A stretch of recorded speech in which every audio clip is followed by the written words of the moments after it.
"I thought I would never see him," said Jose, who requested that he be identified by his first name only because he is in the process of seeking asylum. The 27-year-old spoke to NewsPulse News at his brother-in-law's home in Northern Virginia, where he and his son have been permitted to stay while Jose's case moves through the heavily backlogged immigration court system. "While they were handing him to me, I stood up to hug him and I cried tears of joy," Jose said as his son, who shares the same name, swung playfully from his arm. Neither Jose nor his son crossed the border illegally. A native of Honduras, the elder Jose said he fled home this May after receiving 3 separate death threats from a group of local drug traffickers who'd killed his uncle and threatened other members of his family. Fearing his young son might also be targeted or in danger if left behind, Jose embarked on the perilous journey north with the 3-year-old in tow. It took about 10 days for them to get from Honduras to the official U.S. port of entry at Hidalgo, Texas, where the Jose made a claim for asylum. This was the legitimate route, the one that Homeland Security Secretary Kirstjen Nielsen repeatedly insisted families seeking asylum should take if they didn't want to be separated under the administration's zero-tolerance policy against illegal border crossers. DHS is not separating families legitimately seeking asylum at ports of entry, Nielsen told members of the White House press corps last month. If an adult enters at a port of entry and claims asylum, they will not face prosecution for illegal entry. They have not committed a crime by coming to the port of entry. And yet, after 2 nights in Añeleta, the Customs and Border Protection holding cells known by the Spanish word for icebox because of notoriously cold temperatures, border officials inexplicably and against his pleas to keep them together separated Jose from his child. Jose would later discover that his son had been placed in the custody of the Office of Refugee Resettlement and sent to an orphanage shelter facility for immigrant children in Arizona. Meanwhile, Jose was taken on a journey from Hidalgo to the ICE detention center in Port Isabel, Texas, to another location near the Rio Grande River and finally to the Stewart Detention Center, a private prison contracted by ICE to house just under 2,000 detained immigrants in rural Georgia, where he would spend the majority of the next 2 months. "I think there's a real problem with the way that this administration is treating asylum and treating asylum seekers," said Peter Espeister, a lead attorney with the Southern Poverty Law Center's Southeast Immigrant Freedom Initiative, who took on Jose's case while he was detained in Georgia. While in detention, Jose passed what's called a credible fear interview, the first step toward qualifying for asylum. But he couldn't sleep. All of his thoughts were consumed by his son. "I would not have come if I knew they were going to separate my child," Jose told NewsPulse News in a phone interview from the Stewart facility last month.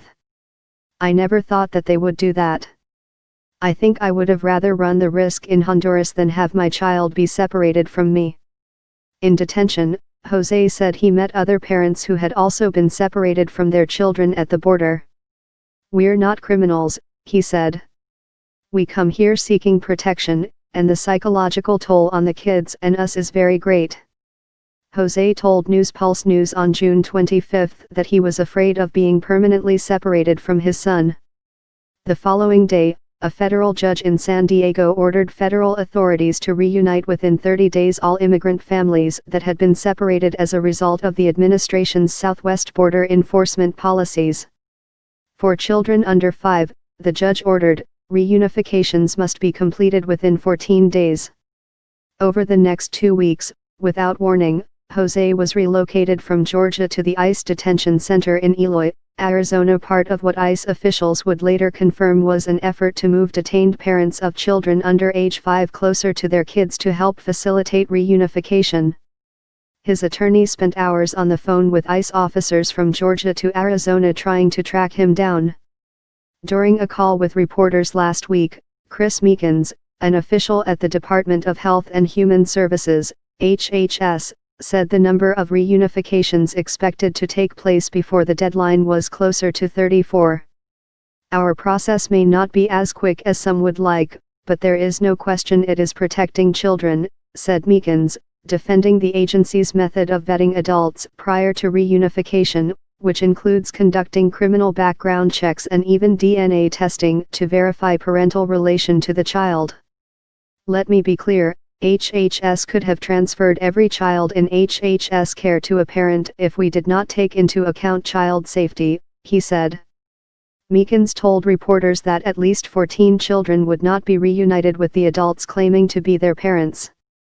8 of those adults failed criminal background checks, 5 were found not to be the children's biological parents, and 1 has been accused by the child of abuse.